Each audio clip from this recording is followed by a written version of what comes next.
जी जज़ाकिल्लाह। मैमुना जी अगर आप मौजूद हैं तो अपना हैंड रेज करें ताकि आपका माइक ऑन करूं मैं।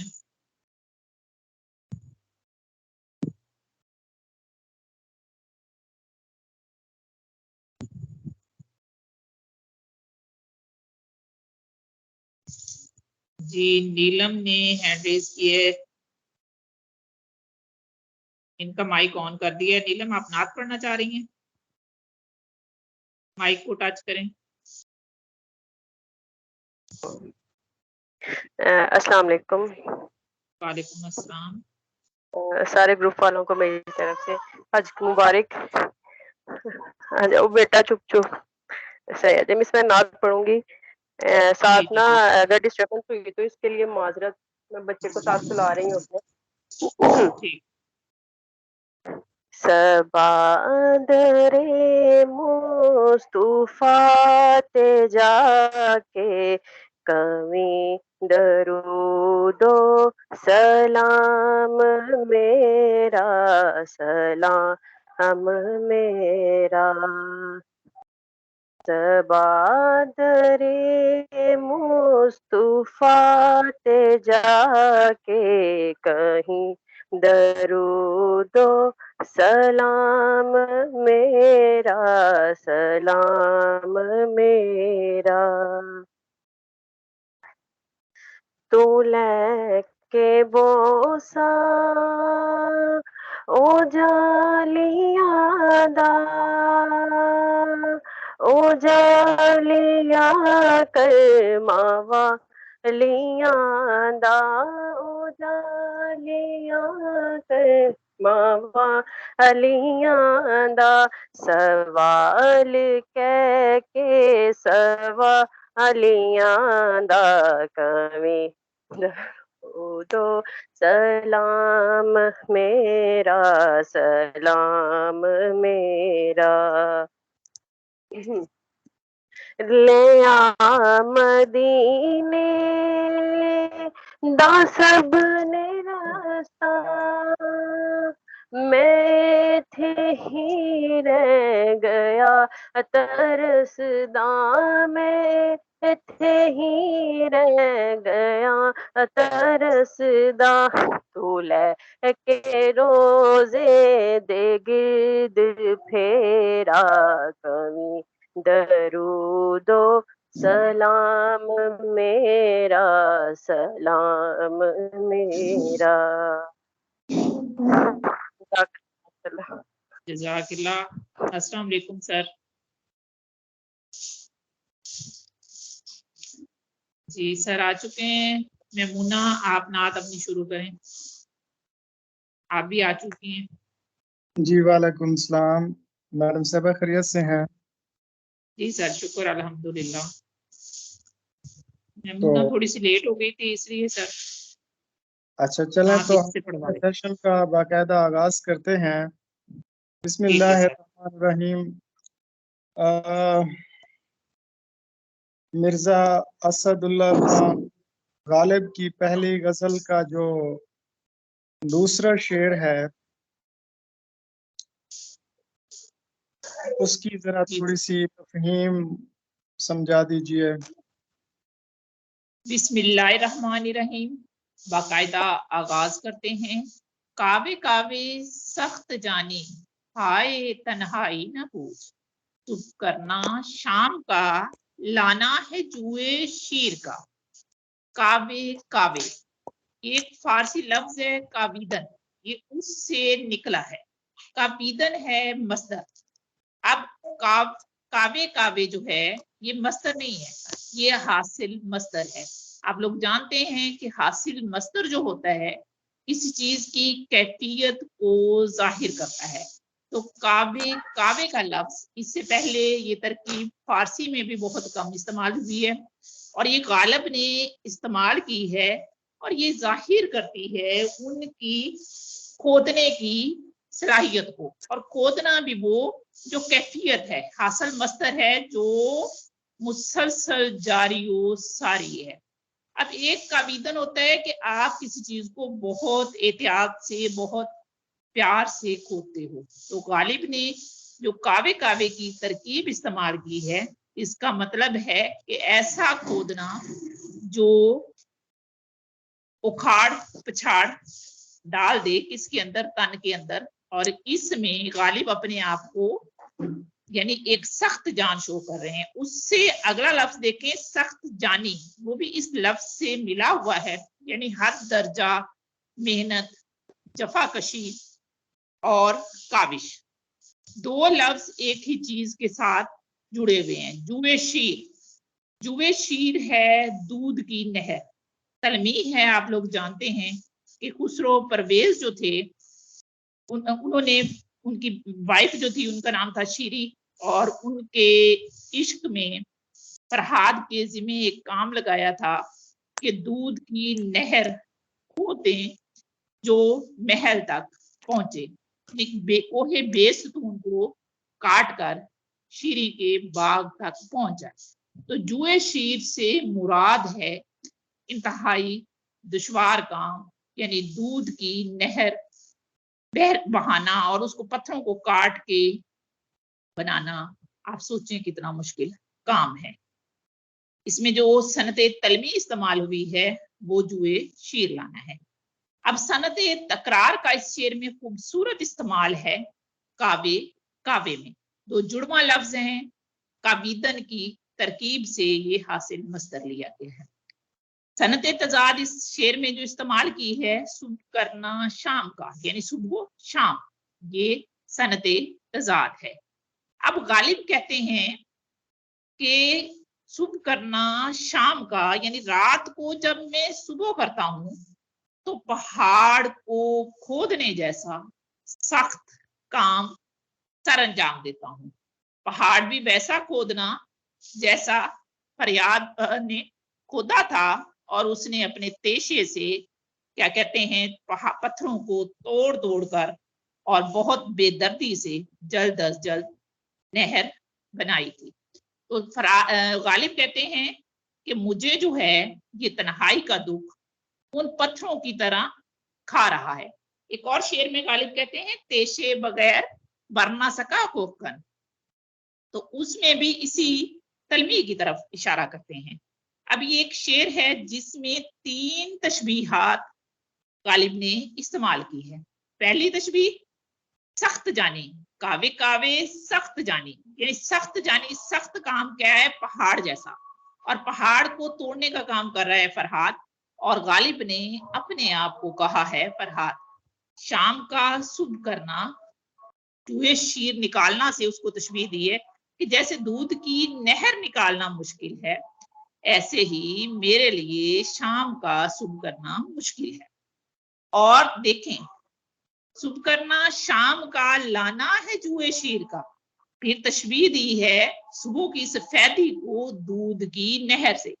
पत्थरों को काट लिया, नहर निकल आई, एक इंतहाई मुश्किल काम के बाद उसमें से जब दूध बहेगा तो सुबह निकल आएगी। तो रात जो है, शबे फुरकत जो होती है, वो आशुओं के लिए हमेशा मुश्किल होती है, और उर्दू शायरों ने इसका बहुत ज्यादा इस्तेमाल किया है।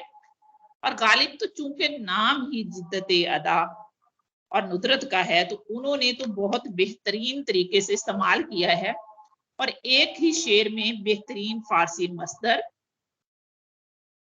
और क्या कहते हैं तशबीहात भी इस्तेमाल कर गए हैं। अब अगर हम पूरे शेर की तशरीह देखें तो कावे कावे सख्त जानी हाय तन्हाई ना पूछ,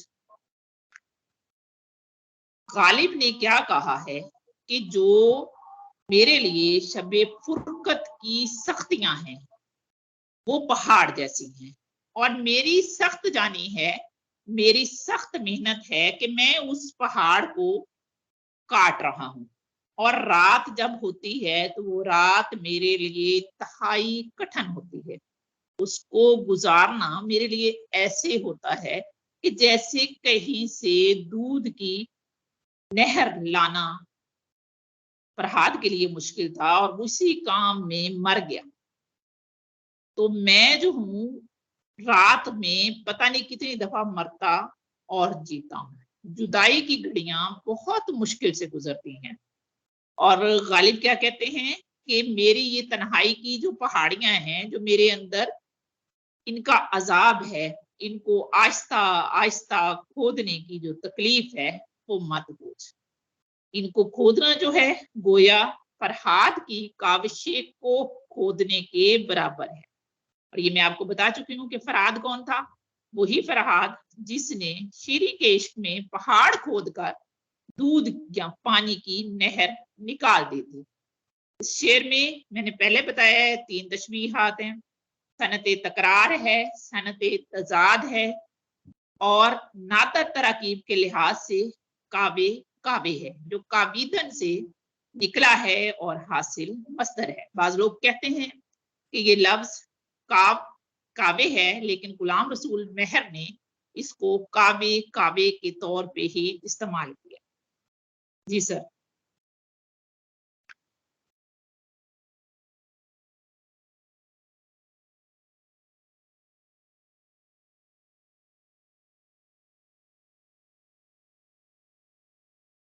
अच्छा, अगर इस शेर को थोड़ा सा हम और खोलें। जी सर। जी मैडम साहबा, कुछ पार्टिसिपेंट्स लॉबी में वेट कर रहे हैं, उनको भी ज्वाइन कर लें। जी सर, मैं कर रही हूँ।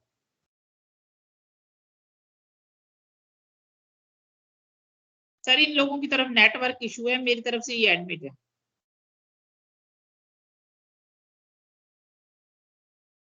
अच्छा, ये दीवाने गालिब का जो दूसरा शेर अभी मैडम साहबा ने समझाया है,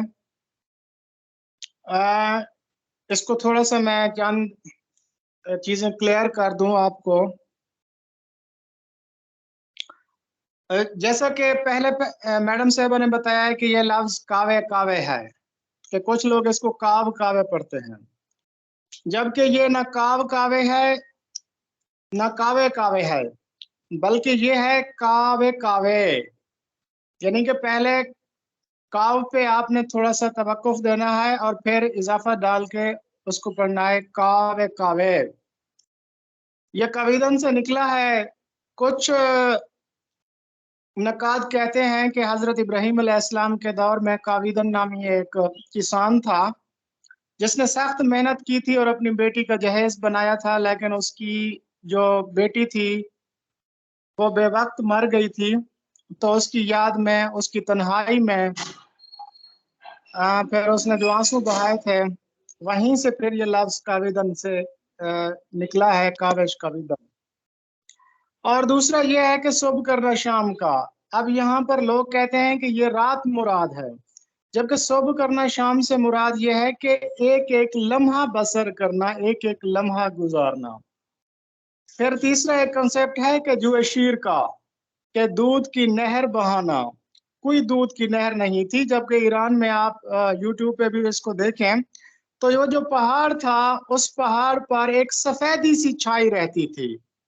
तो उसी को फिर उसने कहा था, फरहाद को कहा गया था कि आप ये पहाड़ काटें और इसमें से नहर बहाएं, यानी कि नहर आप खोदें।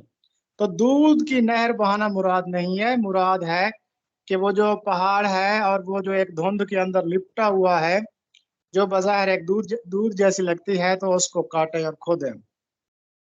वैसे भी बाकी सर ये दास्तान कहा जाता है ना कि फर्जी है। शीरी तो बाकायदा यानी मैरिड थी, खुसरो परवेज की बीवी थी, और एक शादीशुदा औरत के इश्क में कैसे वो फरहाद जो है हो जी, सकता था इस फिर। तलबी पर ये नकारे इतराज करते हैं कि ये मशरकी तहजीब से मेल नहीं खाती, लेकिन आप ईरान में देखें तो ऐसे पहाड़ मौजूद हैं जिन पर ये दूध जैसी धुंध छाई रहती है। सर तो थोड़ी सी वजाहत और करूं। हाँ जी, थोड़ी सी भी ज्यादा और कर दे, मेरे जहन में तो बहुत कुछ है, लेकिन वक्त की कमी के बायस नहीं कर सकते। आप थोड़ी सी मजीद वजाहत कर दें। अच्छा देखें, बच्चे अब ये पूछ रहे हैं कि जो ये तलमी थी इसकी वजाहत करते हैं। ये सर ने बेहतरीन वजाहत कर दी है कि ये एक फर्जी दास्तान है, और उस पहाड़ या टीले का जो रंग सफेद था इस वजह से वो जुए शीर कहा जाता। अब ये देखें कि इसमें जो कावे लफ्ज इस्तेमाल हुआ है ना, इसका मैंने पहले बताया कि मुसलसल खोदना, यानी एक ग्राउंड फीचर इस्तेमाल किया है सर ने, यानी वो गालिब ने, कि जैसे सख्त जानी जो है वो कोई पहाड़ है और उसको खोदना या उसको काटना किस कदर दुश्वार होगा। यानी गालिब जो है वो अपने काम की सख्ती या अपनी तन्हाई की तकलीफ को बताना चाह रहा है। और अब जो उर्दू शायरी में आशिक हैं या उर्दू शायरी में जो शायर हैं, वो सारे के सारे जो हैं वो शबे फुरकत को गुजारना या तन्हाई का अजाब जो है उसको बताना बहुत मुश्किल समझते थे।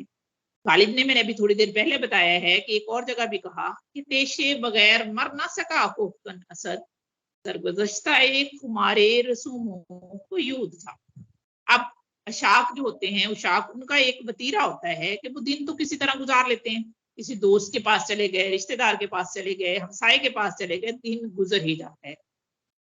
लेकिन रात जो है वो उनके लिए असल आजमाइश होती है। दुनिया की जितनी भी जबानें हैं ना, जो गालिब ने ये मजमून बांधा है, ये दूसरी जमानों में भी यही मजमून बांधा जाता है, लेकिन गालिब ने एक जिद्दत से बांधा है। थॉमस मोर की नज्म का तर्जमा भी तो किया था ना नादर काकोरी ने, वो जिसका मिसरा अव्वल है, अक्सर शब तन्हाई में कुछ देर नींद से पहले। इस शेर में जो सबसे ज्यादा मजे की बात है ना, वो कावश, जो कावे से निकली है यानी कोशिश, और दफीना है, यानी गालिब जो है वो कोशिश करता है, सख्त जानी इख्तियार करता है, और दफन शुदा यादें जो उसके दिल के अंदर हैं, उसके जिस्म के अंदर हैं, उनको निकालने के लिए वो रात गुजारता है और मुसलसल खोदता जाता है। अब माहिरी ने इसको ना साइंसी लिहाज से सूरत से देखते हैं। माहिरी ने आसारे कदीमा जब जमीन में दफन हीरे या कोई पत्थर या कोई चीज निकालते हैं तो उसकी खुदाई औजारों से करते हैं और बहुत नफासत से करते हैं, ताकि जमीन में दफन जो वो खजाने हैं वो खराब ना हो जाए। लेकिन गालिब कहता है कि मैं तो खोद रहा हूं और खोद भी कमी हिजरा के कपड़े से रहा हूं, जो मेरे दिल को तोड़ रहा है, मेरे जिस्म को ताराज कर रहा है। अब ये शेर इतना कसीरुल मुतालिब है कि इस पे बात करें तो बात खत्म ही नहीं होगी। इसी गजल का एक और शेर है। मैडम साहबा, एक उस तरफ भी एक तलमीज जाती है कि जब हजरत आदम अलैहिस्सलाम को कोहे आदम पर उतारा गया था और हजरत बीबी हवा को जो है ना मक्का में वो कोहे सफा पे उतारा गया था, तो हजारों किलोमीटर का फासला था। तो वो कोहे आदम पर जो है ना तन्हाई के आलम में ऐसे जमीन खोदते रहते थे हजरत आदम अलैहिस्सलाम, सर तो वो शदीद तरीन तन्हाई का शिकार थे। तो वो सारा दिन जो पहाड़ थे ना वो खोदते रहते थे, इसी तरह पत्थर से मिट्टी हटाते रहते थे। उस तरफ भी गालिब का इशारा है। खुद भी तो इसी गजल के तकरीबन शायद चौथा शेर है, उसमें वो कहते हैं, आ गई दामे शनीदन जिस कदर चाहे बिछाए, मुदान का है अपने आलम तकरीर का। तो गालिब के मुतालिक जो है ना उनको समझना काफी मुश्किल है। जी सर।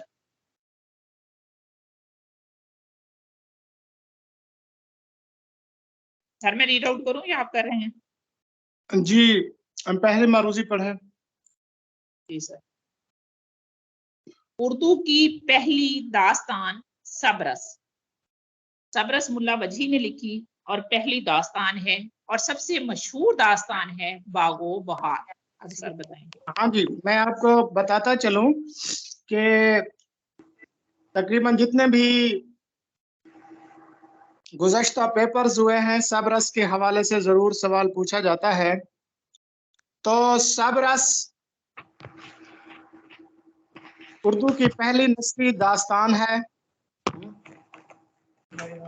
1635 ईस्वी में बामुताबिक 1045 हिजरी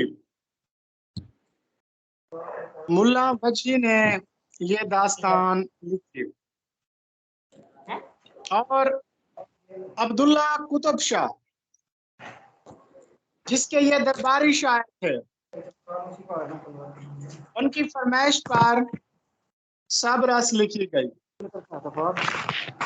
1635 को लिखी गई, अब्दुल्ला कुतुब शाह की फरमाइश पर लिखी गई और मुल्ला असदुल्ला वजही, जिनका पूरा नाम है मुल्ला असदुल्ला वजही, ये अब्दुल्ला कुतुब शाह के दरबारी शायर थे। ये अब्दुल्ला कुतुब शाह की फरमाइश पर लिखी गई। आपको बताते चलें कि ये जो मुल्ला वजही है, असदुल्ला मुल्ला वजही, इन्होंने 4 बादशाहों का दौर देखा था और ये अब्दुल्ला कुतुब शाह के दरबारी शायर थे।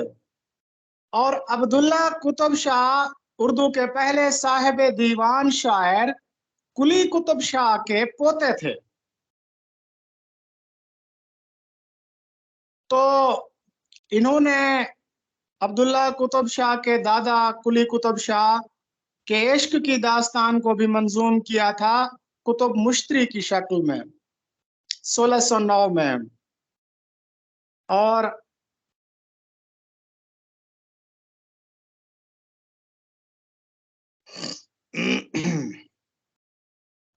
सबरस 2 हवालों से उर्दू अदब में मशहूर है।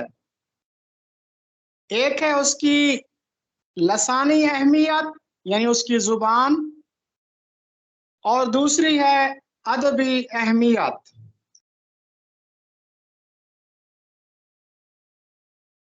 जबान उस जमाने की यानी आज से 300-350 साल पहले जो दक्कन की जुबान बोली जाती थी वही जबान है। और थोड़ी सी इबारत मुसज्जा और मुकफ़ा भी है। गुराबत अल्फाज भी कुछ ना कुछ मौजूद हैं, लेकिन इसके बावजूद भी ये किस्सा आज भी उतना ही ताजा है जितना 300 साल पहले था। सबरस को बाबाए उर्दू मौलवी अब्दुल हक ने दरियाफ्त किया, इसको मुरत्तब किया और मौलवी अब्दुल हक साहब कहते हैं कि बुनियादी तौर पर जो सबरस है वो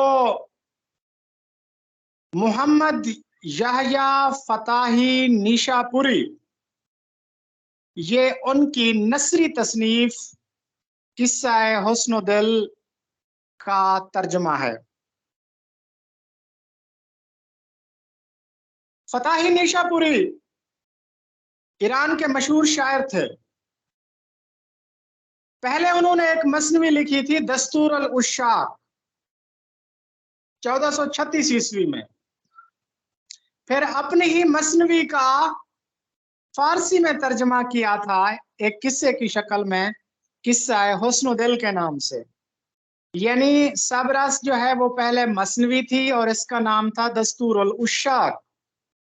फिर उसी दस्तूर अल उशाक के खालिक ने अपनी ही मसनवी का किस्सा हुस्न दिल के नाम से तर्जमा किया और फिर उस फारसी किस्से का दक्कनी जबान में तर्जमा मुल्ला वजही ने किया। तो 1436 ईस्वी में वो मसनवी लिखी गई थी और फिर 1635 में, यानी कि कितना हो गया, 199 साल बाद, यानी 200 साल बाद, 201 साल बाद इसका दक्कनी जबान में तर्जुमा किया मुल्ला वजही ने। अब ये सबरस है क्या? सबरस एक तमसीली दास्तान है। तमसील का मैंने कल बताया था कि किसी मुजर्रद को मुजस्सम सूरत अता कर देना। तो सबरस एक तमसील है। मैडम साहब मेरी आवाज आ रही है? बिल्कुल सर, क्लियर है, इसीलिए हम तो सबरस एक तमसील है। ये उस जमाने के शुरफा के लिए लिखी गई थी। आपको पता है कि वो जो दौर था वो तसव्वुफ का दौर था। हिंदुस्तान में तसव्वुफ उस वक्त उरूज पर था और जो उस जमाने के शुरफा थे उसके लिए ये दास्तान लिखी गई थी। ये दास्तान क्या थी? इसमें टोटल 76 किरदार थे। अब मैं मुख्तसर सा खुलासा आपको बता देता हूं कि दास्तान थी क्या।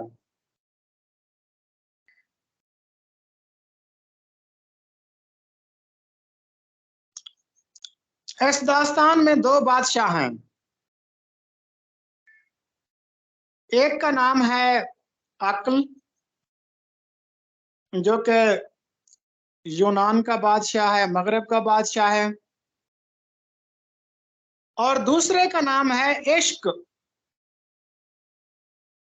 जो कि मशरक का बादशाह है। अब सबरस के कोई मानी मुझे बता सकता है? जी सर, सब, तमाम, रस यानी जूस या रस, यानी हर किस्म का रस इस दास्तान में मौजूद है। ना ना। जी सर। यमुना जी, कोई आप बताएं, आपका माई कौन है? कोई मुझे बताए, आप में से आदिया जितने का भी कह माई कौन है? कोई और बताना चाहता है तो हैंड रेज करे। जी, उम्मे मरियम, आपका माइक ऑन कर दिए मैंने।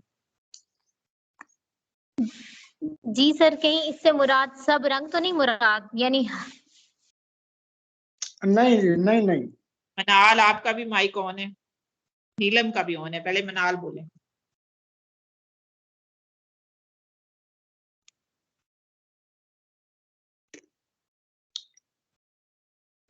जी नीलम, आप भी बोल।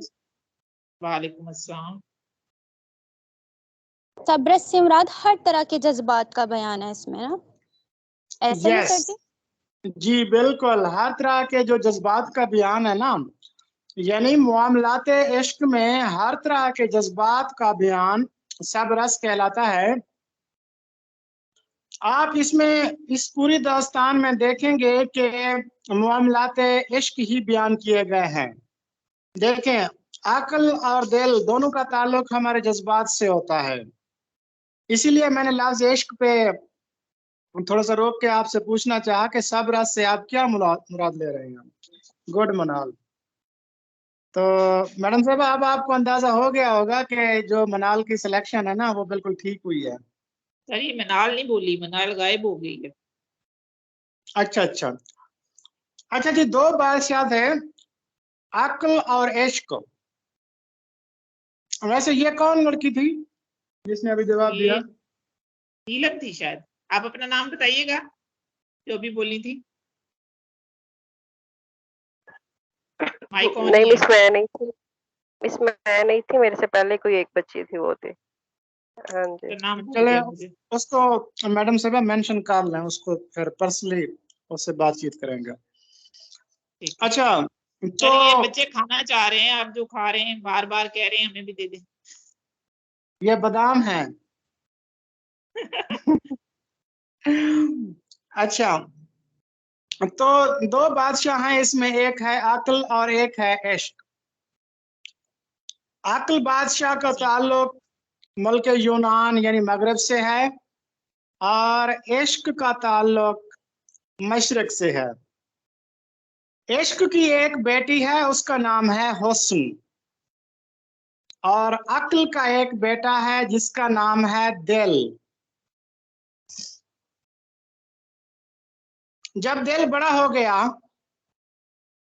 तो उसे एक रियासत का वलीअहद बना दिया गया, गवर्नर बना दिया गया। उस रियासत का नाम था तन। एक रात दिल अपने एक दोस्त से आबे हयात के बारे में कुछ सुनता है।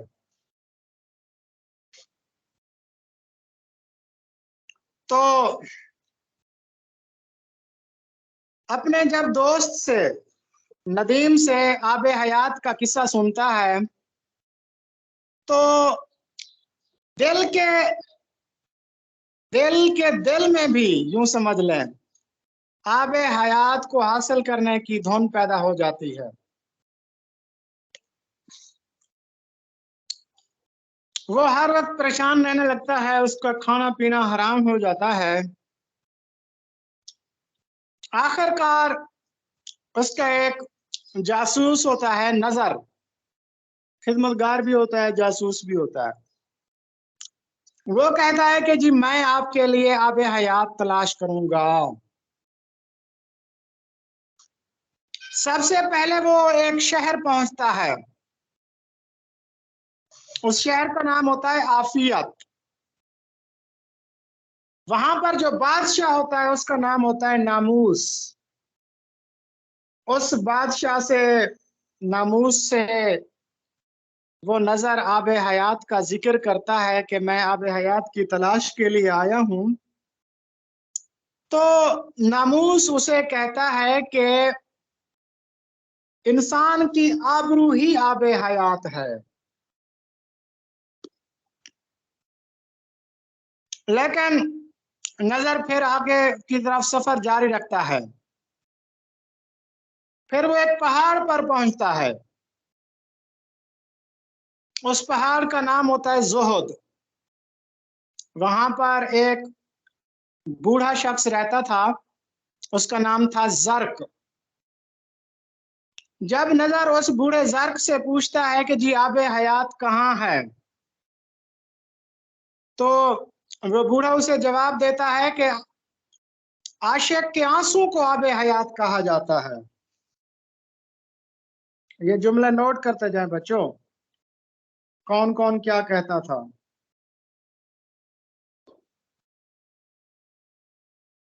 जी सर। अच्छा इसके बाद फिर वो मजीद आगे की तरफ चला जाता है।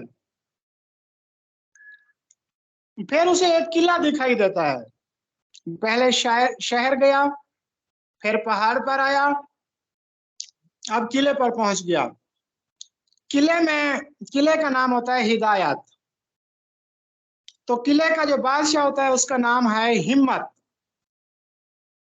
उसने इसकी हिम्मत बढ़ाई और कहा कि ये जो सामने कोकाफ पहाड़ है, इसके दूसरी तरफ एक शहर है, उसका नाम है दीदार। उस दीदार में, उस शहर में एक बाग है, उस बाग का नाम है रुखसार।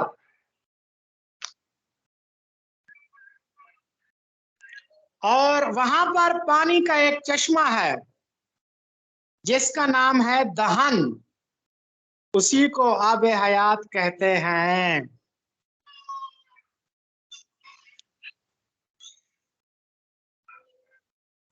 तो उसने कहा कि उस शहर दीदार में मेरा एक भाई रहता है कामत, यानी हिम्मत का भाई कामत उस शहर में रहता है। तो एक सिफारिशी खत आपको लिख के दे रहा हूं, ये मेरे भाई कामत को दे देना, वो आपको मजीद गाइड कर देगा। और याद रखना कि दीदार शहर की हिफाजत करने के लिए एक बहुत बड़ा देव भी है जिसको रकीब कहा जाता है, उससे होशियार रहना। खैर, नजर दीदार शहर में पहुंचता है, रकीब को झांसा देता है, कामत से मुलाकात करता है, हिम्मत उसके भाई का उसे खत देता है, तब कामत उसे छुपा देता है और छुपा कर एक कोने में पहुंचा, एक बाग में पहुंचा देता है कि जिसको रुखसार कहते हैं, वहां पहुंचा देता है। तो जब नजर वहां पहुंचा, रुखसार यानी गुलजार में पहुंचा, बाग में पहुंचा, तो वहां पर एक हिफाजत करने वाली थी जिसका नाम जुल्फ था। जुल्फ ने रुखसार तक पहुंचने से उसे रोका। उसने उसे अपनी सारी राम कहानी सुनाई और अपनी सारी दुख भरी दास्तान सुनाई। तो जुल्फ उस पर मेहरबान हो गई और उसे अपने कुछ बाल दिए और कहा कि जब भी मुसीबत आए इन बालों को आग पर जलाना, मैं पहुंच जाऊंगी। फिर उस रुखसार और गुलजार से गुजर कर फिर वो दीदार की तरफ चला जाता है। वहां पर एक और निगहबान होता है जिसका नाम होता है गमजा। गमजा ने अब नजर को पकड़ लिया और उसे मारना चाहता है। तो नजर के बाजू पर एक तावीज देखता है। वो तावीज उसके भाई का था जो कहीं खो गया था। फिर दोनों भाई आपस में मिलकर लिपट कर एक दूसरे से रोने लगते हैं।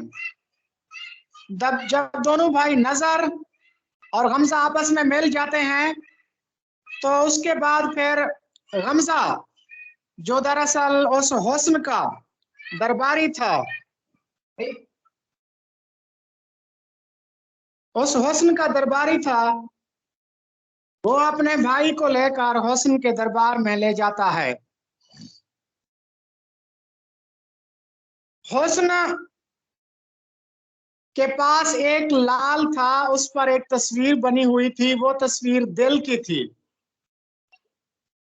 नजर उस दिल के बारे में हुस्न को बताता है और हुस्न जो है दिल से मिलने के लिए बेताब हो जाती है। नजर ने हुस्न से कहा कि मैं आब हयात की तलाश करने के लिए आया हूं, अगर वो मिल जाए तो मैं दिल को आपके पास ले आऊंगा। तो हुस्न ने अपने गुलाम ख्याल को नजर के साथ भेजा और एक मोहर दी। जब वो मोहर लगाई जाएगी तो आब हयात का चश्मा खुल जाएगा। अब हुस्न का गुलाम ख्याल और नजर दोबारा मगरब की तरफ दिल के पास आ जाते हैं और वो जो हुस्न का गुलाम ख्याल होता है वो हुस्न के इतने चर्चे और कसीदे बयान करता है कि दिल ही दिल में उस पर हजार जान से आशिक हो जाता है। आखिर दिल अपने दोस्त, अपने जासूस नजर के मशवरे से शहर दीदार की सफर का इरादा करता है। उधर दिल के जो वालिद थे अक्ल, वो जो बादशाह थे, उसका एक वजीर था वहम। उसे इन दोनों का पता चल जाता है, इरादे का इल्म हो जाता है कि दिल, नजर और ख्याल ये हुस्न से मिलने जा रहे हैं, तो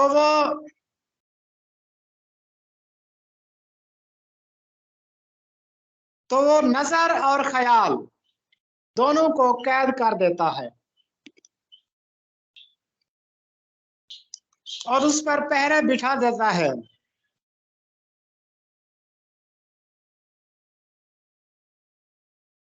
अच्छा, अब हुस्न के पास, हुस्न ने जो अंगूठी दी थी, उसकी खासियत एक ये भी थी कि जो इस अंगूठी को अपने मुंह में रखता वो लोगों की नजरों से ओझल हो जाता। वो अंगूठी नजर के पास थी और नजर जेल में कैद था ख्याल के साथ, तो उसने वो अंगूठी अपने मुंह में डाली, लोगों की नजरों से ओझल हो गया, दीदार शहर की तरफ चल पड़ा, आबे हयात के चश्मे पर पहुंचा, प्यास लगी हुई थी कि पानी पीऊं, अंगूठी चश्मे के अंदर गिर गई और चश्मा गायब हो गया।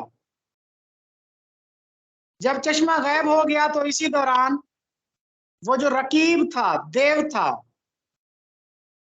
उसने नजर को देख लिया, नजर को कैद कर लिया।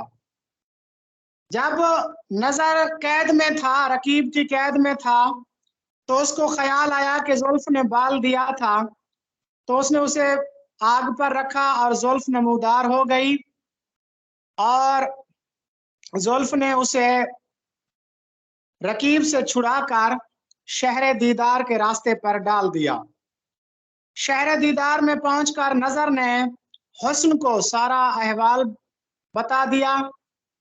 ये सुनकर हुस्न जो है परेशान हो जाती है।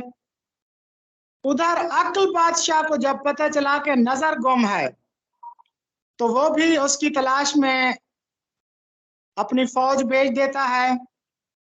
इधर हुस्न भी अपना लश्कर लेकर आ जाती है और फिर अक्ल की फौज और इश्क की फौज के दरमियान जंग होती है, जिसमें आप सबको पता है कि इश्क को फतह मिलती है और अक्ल हार जाता है।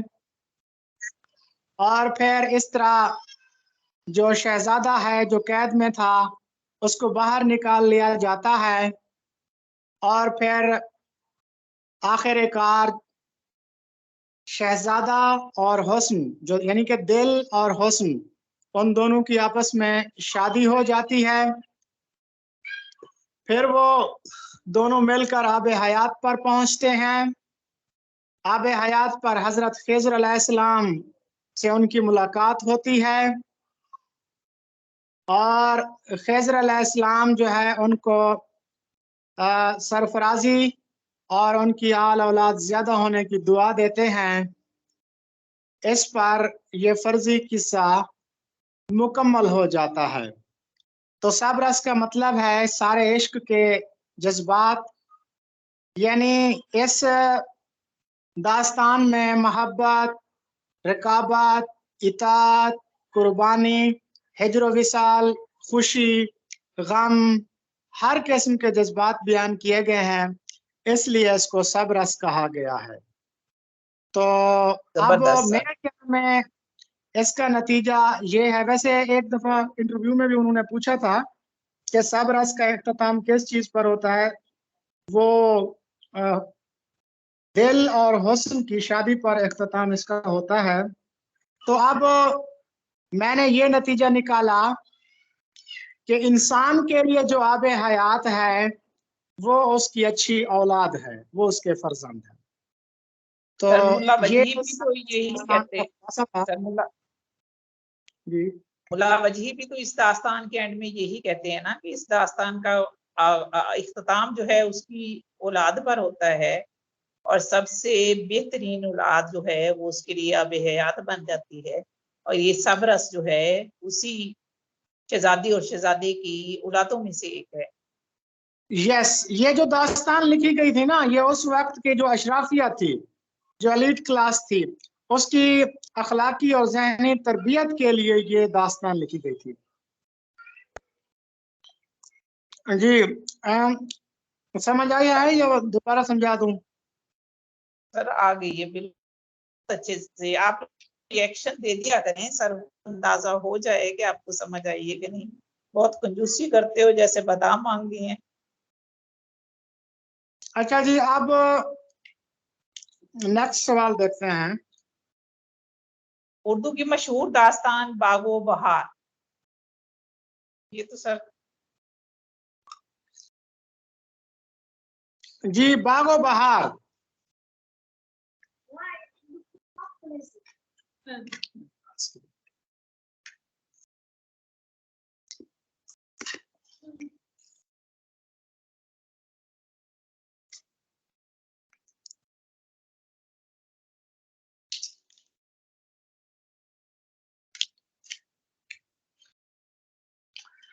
जी, बागो बहार। मैडम साहब, मेरी आवाज पहुंच रही है आप तक? जी सर बिल्कुल पहुंच रही है।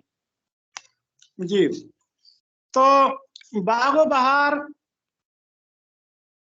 उर्दू की एक जिंदा जावेद दास्तान है। ये मीर अमन दहलवी ने सर जॉन गिलक्रिस्ट की फरमाइश पर लिखी थी। ये फारसी किस्सा चिहार दरवेश का हिंदी तर्जुमा था। इस पर 500 रुपए इनाम दिया गया। जून 1802 में इसका मुसव्वदा तैयार हुआ। उसके बाद 1803 में इसको शाये किया गया। बागो बहार का नाम इसलिए रखा गया क्योंकि बागो बहार एक तारीखी नाम है।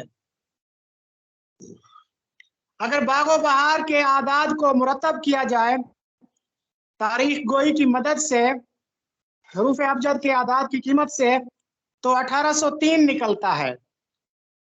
तो इसका मतलब यह है कि बागो बहार का सने इशात 1803 है।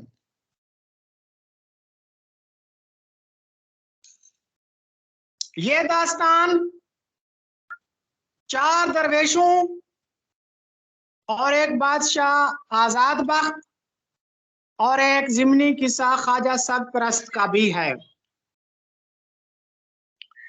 अगर ये पूछा जाए कि इस दास्तान का मरकजी किरदार कौन है, तो वो आजाद बख्श है। और उसके बाद फिर 4 दरवेश हैं। आजाद बख्श और 4 दरवेश इत्तफाकन एक कब्रिस्तान में इकट्ठे होते हैं और सब लोग अपनी जिंदगी की मुश्किलात एक दूसरे को सुनाते हैं। सबसे पहले आजाद बख्त, जो सल्तनत रूम का वारिस था, इबादत गुजार था, मगर औलाद की नेमत से महरूम था। 40 साल की उम्र में उसने अपनी सल्तनत को छोड़ा और गोशा नशीनी अख्तियार कर ली। फिर पहला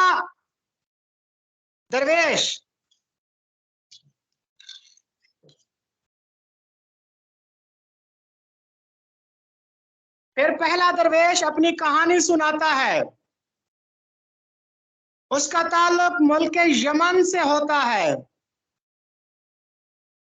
वो मुल्क यमन के एक ताजिर ख्वाजा अहमद का बेटा होता है, जो कि 14 साल की उम्र में यतीम हो जाता है। वो अपनी बहन के टुकड़ों पर पलता है, खुशामदी है, मुस्तकिल मिजाजी से महरूम है, हर शख्स से जल्द मुतासिर हो जाता है।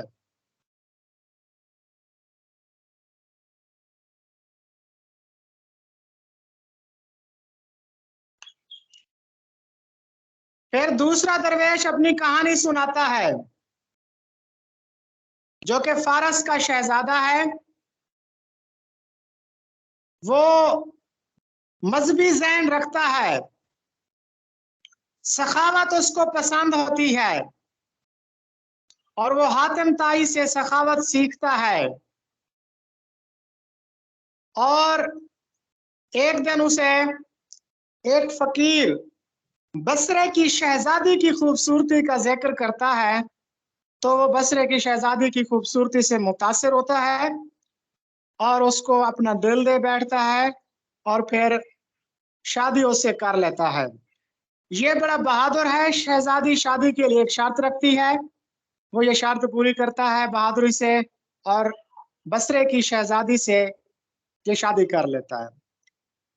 तीसरे दरवेश का ताल्लुक है मुल्क अजम से। ये अपने वालिदैन का इकलौता और लाडली औलाद है।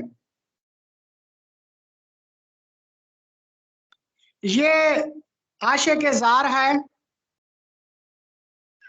थोड़ा थोड़ा खुशामदी भी है, थोड़ा जुर्रतमंद भी है, पुरएतमाद भी है।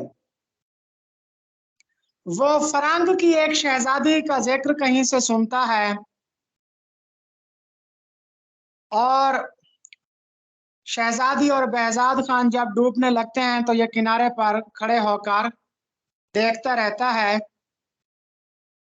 तो इसको इश्क का वकार और नामूस नहीं है, पास नहीं है, पास इश्क नहीं है। फिर चौथा दरवेश अपनी कहानी सुनाता है, जो कि चीन के बादशाह का बेटा है। इसने बड़े नाज से परवरिश पाई है, मगर खवातीन की सोबत में रहने की वजह से बेगमात तो अक्ल शऊर से आ रही है, नडर नहीं है, कमज़र्फ और बेवकूफ है। इसको अपने एक हबशी गुलाम मुबारक पर बहुत ज्यादा एतमाद होता है और नाअकबत अंदेश है, हत्ता के अपने बाप के दोस्त से भी जंग कर लेता है, लेकिन बाद में शिकस्त खाता है। यानी कि इसकी जो नकील थी वो इसके हबशी गुलाम के हाथ में थी। उसके बाद ख्वाजा सरपरस्त का एक ज़िमनी किस्सा आता है। ख्वाजा सरपरस्त इंतहाई शरीफ और इंतहाई बेवकूफ है। ये दगा पर दगा खाता है, लेकिन फिर भी अपने भाइयों को अपना खैरखा समझता है। इसे भाइयों से शदीद मोहब्बत है, लेकिन ये खुद नेकी और शराफत का पैकर है।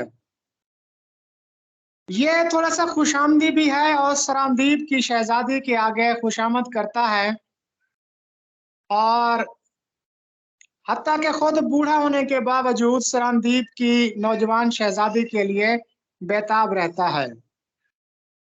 आखिरकार मुसन्निफ ने यह दिखाया कि मौला मुश्किल कुशा की मदद से सारे दरवेशों की मुश्किलात खत्म हो जाती हैं।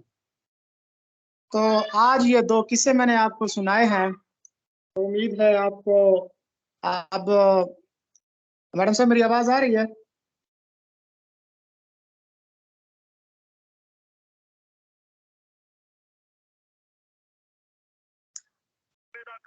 जी सर, बिल्कुल क्लियर आ रही है आपकी आवाज।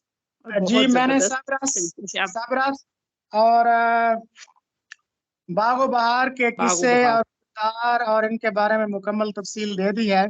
अब नेक्स्ट मरूजी देखिए। हाइको 3 मिसरों की जापानी सनफे सुखन। हाइको का पहला मजमुआ मोहम्मद अमीन ने 1981 में लिखा। जी सर। हाँ जी, ये जापानी सनफे सुखन है। 3 मिसरों की एक मुख्तसर सी नज्म होती है। डॉक्टर मोहम्मद अमीन, जिनका ताल्लुक मुल्तान से है, ये जापान की यूनिवर्सिटी में पढ़ाते रहे हैं।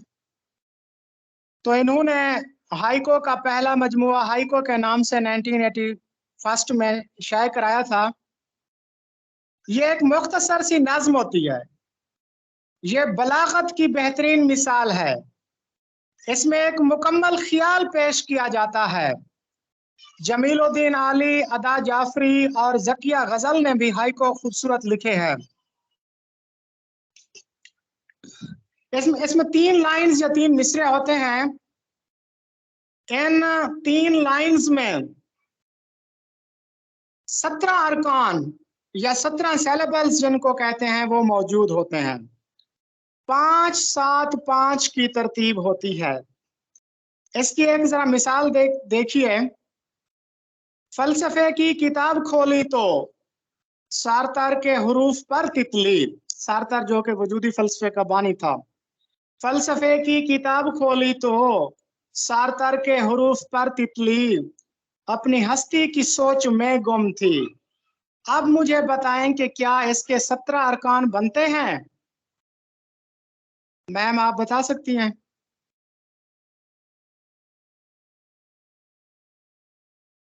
जी सर, फलसफे की बिल्कुल बनते हैं। खोली, फलसफे आपने मुझे समझाए। एक रुकन, की दूसरा रुकन, किताब तीसरा रुकन, खोली चौथा रुकन, तो 5वां रुकन। फलसफे की किताब खोली तो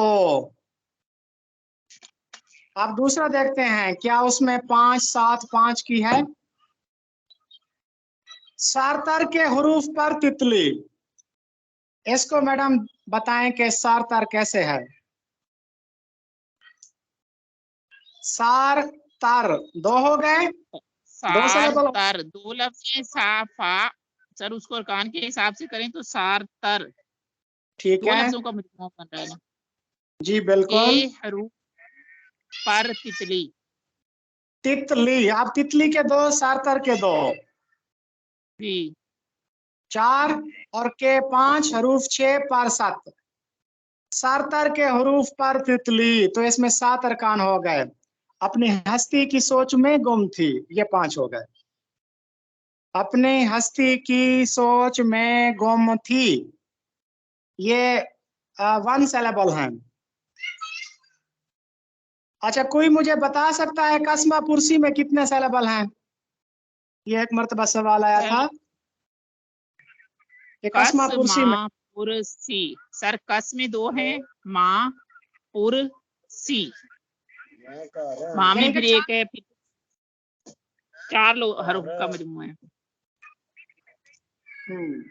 4 अरकान।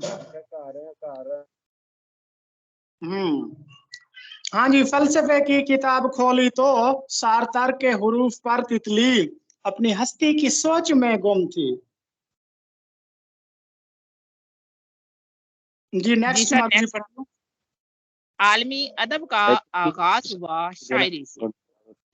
जी, शायरी दुनिया की मादरी जबान कहा जाता है। रशीद अहमद सिद्दीकी ने कहा था कि शायरी दुनिया की मादरी जुबान है और शायरी से ही आगाज हुआ था। आगे जी। भजन देवी देवताओं की तारीफ में लिखी गई नज़म। असल में जो हिंदुस्तान के कदीम लोग थे ना, वो इन देवी देवताओं की ताकत से मरूब थे। फिर वो इनको खुश करने के लिए जो है ना, इनके कसीदे गाते थे, इनके गीत गाते थे, जिसको भजन कहा जाता है। मजहबी गीत को भजन कहा जाता है। आगे जी। मुनाजात, इसका सर दुरुस्त लफ्ज है मुनाजात। आगे जी वर्ड्सवर्थ का कौल है। जी सर, ये एक मनकबत थी और एक मुनाजात थी। मुनाजात जो है वो ऐसी नज्म होती है जिसमें अल्लाह ताला से गिड़गिड़ा कर अपनी और कौम की भलाई की दुआएं मांगी जाती हैं। जैसे वो इकबाल की मुनाजात है ना, यार अब दिल मुस्लिम को वो जिंदा तमन्ना दे, जो कल्ब को गरमा दे। जी जी, वो मुनाजात है। नेक्स्ट पढ़ें जी। जी सर, वर्ड्सवर्थ रूमानी शायर है जिसने कहा था कि शायरी कवि जज्बात के बेसाख्ता छलक जाने का नाम है। जी, जज्बात यानी कि जज्बात और एहसासात के बेसाख्ता इजहार को हम शायरी कह सकते हैं। और शायरी की ये तारीफ वर्ड्सवर्थ ने की थी। कि जज्बात के बेसाख्ता इजहार का नाम शायरी है। आगे मैम जी। कसब कसब मेहनत से हासिल की हुई खूबी, जबकि वह भी कुदरती खूबी होती है। जी कसब, ये कसब कहते हैं फन को, हुनर को। ठीक है, जैसे एक मशहूर फारसी कहावत भी है मैम के कसबे कमाल कौन के अजीजे जहां शवी। ये हाँ 5वीं में सर। हमें उस्ताद साहब ने याद करवाई थी। कसबे कमाल कौन के अजीजे जहां शवी, तख्तियों पे लिखते थे ना ये कहावत, आपने भी लिखी होगी। कसबे कमाल कौन के जी सर, मैंने अजीजी आज जहां। अच्छा, हमें कस्बे असाज़े कमाल की अजीजी, सर आगे जी, रिपीट कीजिएगा। कसबे कमाल है कौन, कसबे कमाल है कौन के अजीजे जहां शवी, यानी कि साहिब कमाल को ही इज्जत मिलती है, साहिब फन को ही, साहिब फन की ही कद्र होती है।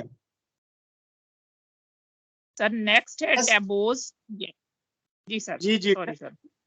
आ, टैबोज ममनुआते मुआशरा। जी ममनुआत मुआशरा, यानी मुआशरे के अंदर कुछ चीजें, कुछ मौजुआत ऐसे होते हैं जिन पर हम नहीं बोल सकते। इस पर सोशियोलॉजी वाले या समाजियात वाले काफी डिस्कस कर सकते हैं। यानी ममनुआत मुआशरा जैसे ये है कि कुछ ऐसी बिरादरियां हैं जो कहती हैं कि जी अपनी बिरादरी के अलावा कहीं और शादी नहीं करनी, और लड़की को पसंद की शादी की इजाजत नहीं देनी। इस तरह के डिफरेंट टैबूज हैं। आपने मजहब पे कोई बात नहीं कर सकनी, आप जो है वो पीर के बारे में कोई बात नहीं कर सकते। वो डिटेल में काफी चीजें चली जाएंगी। तो नेक्स्ट पढ़िए। नेक्स्ट है तारीख अदबियात मुसलमान पाक व हिंद अज डॉक्टर ख्वाजा मोहम्मद जिक्रिया। पहली मारूजी है, उर्दू का ताल्लुक है हिंद आर्याई खानदान से। जी, तो दुनिया में कुल तक वजूद में आई, जिनमें से 3300 जुबानें इस वक्त मौजूद हैं। बाकी जुबानें डेड हो चुकी हैं, मुर्दा हो चुकी हैं। और माहिरीन माहिरीन लिसानियात ने दुनिया की कुल जबानों को 4 गिरोहों और 8 खानदानों में तकसीम किया है।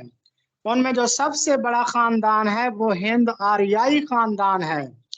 हिंद आर्याई खानदान में कुल 209 जबानें हैं, जिनमें उर्दू भी है, जिनमें पश्तो भी है, मराठी भी है, गुजराती भी है, जिनमें हिंदी भी है। और सबसे ज्यादा हिंद आर्याई खानदान में तकरीबन 64 करोड़ लोग उर्दू बोलते हैं। उसके बाद फिर हिंद आर्याई खानदान में 26 करोड़ लोग बंगाली बोलते हैं। तो कुल 7000 जुबानें हैं, 3300 जिंदा जुबानें हैं। सारी जुबानों को 8 खानदानों में तकसीम किया गया है। सबसे बड़ा खानदान हिंद आर्याई खानदान है। हिंद आर्याई खानदान से उर्दू का ताल्लुक है, और उर्दू जो है वो 64 करोड़ लोग बोलते हैं हिंद आर्याई खानदान से। नेक्स्ट मारूजी। उर्दू में 3 हरूफे इल्लत हैं। जी, हरूफ इल्लत का या वाउल्स का आपको पता है कि ऐसे अल्फाज जब अदा किए जाते हैं तो मुंह में रुकावट नहीं होती। अलिफ, वाव और छोटी, ये 3 हरूफ इल्लत हैं, वाउल्स हैं उर्दू के। आगे मैडम साहबा। जी सर, तारीख ज़बान उर्दू मसूद हुसैन खान ने लिखी। जी, मसूद हुसैन खान के बारे में जरा दिलचस्प बयानात सुन लें। आप हैरान होंगे कि इस शख्सियत को तो हम जानते ही नहीं है, या जस्ट हम जानते थे कि मसूद हुसैन खान एक मुहक्किक है बस। लेकिन आज मैं आपको, ये आखिरी सवाल है क्योंकि वक्त की कमी है, तो ये आखिरी सवाल जरा तवज्जो से सुन लीजिए। मसूद हुसैन खान, इनकी वजह शोहरत ये है कि ये महर लिसानियात थे, लिंग्विस्टिक्स में इनका काम है। पेशे के लिहाज से सोशियोलॉजी के प्रोफेसर थे अलीगढ़ यूनिवर्सिटी में। उसके बाद जामिया मिलिया इस्लामिया, जो एक इदारा 1930 में मौलाना मोहम्मद अली जौहर ने कायम किया था, आज वो यूनिवर्सिटी बन चुका है। तो ये उसके फिर चांसलर बन गए थे। माहिर लिसानियात थे, सोशियोलॉजी के प्रोफेसर थे अलीगढ़ कॉलेज में, जामिया मिलिया इस्लामिया के ये वाइस चांसलर थे। पख्तून खानदान से इनका ताल्लुक था, पश्तून खानदान यानी अफरीदी कबीले से इनका ताल्लुक था।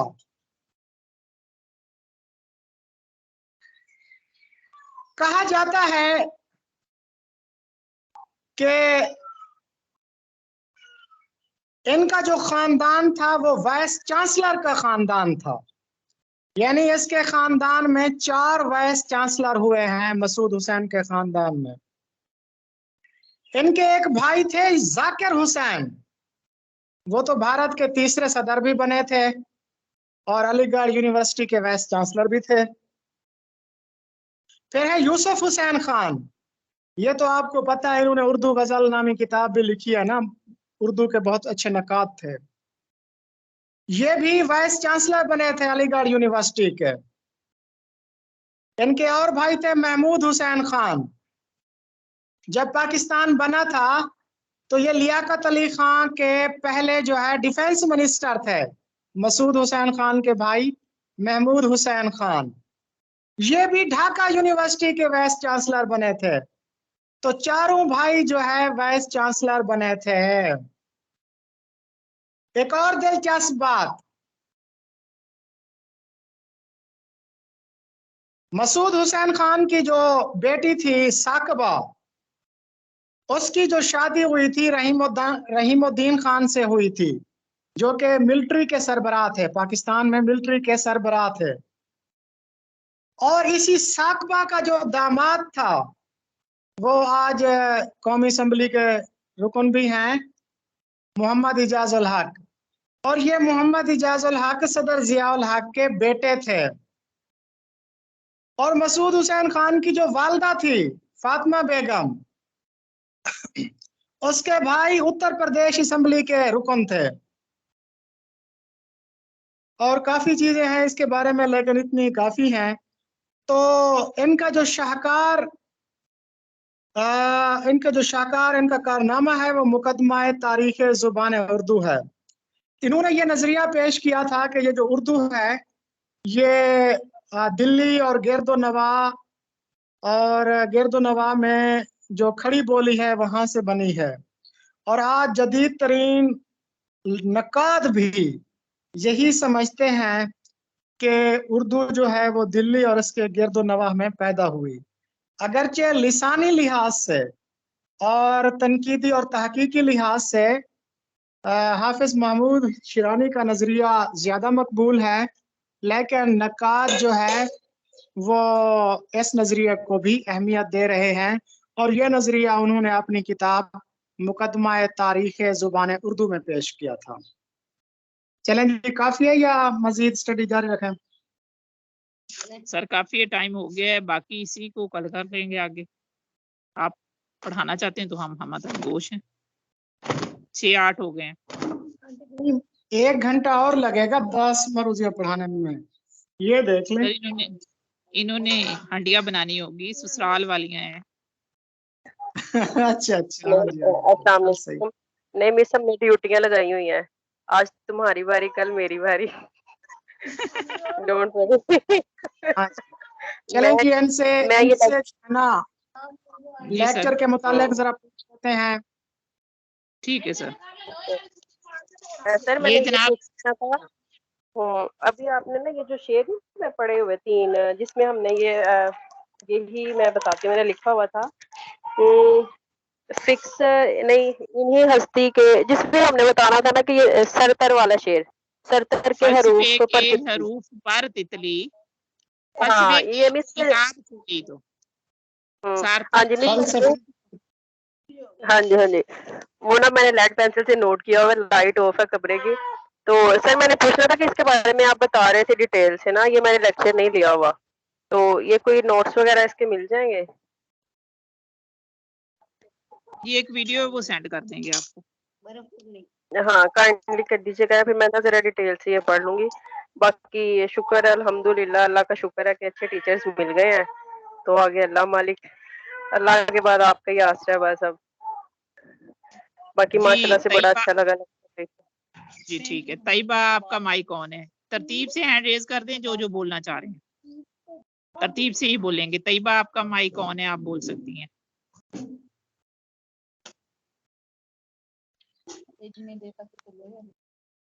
फाखरा अमीर आपका माइक ऑन है, आप बोल सकती हैं।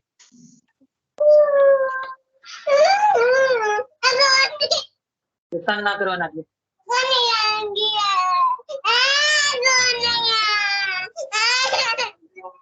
सर ये तबसरा तो सबसे चलो जी, मैडम साहब क्लोज करते हैं। मैंने ओके फिर सर, पढ़ाना शुरू।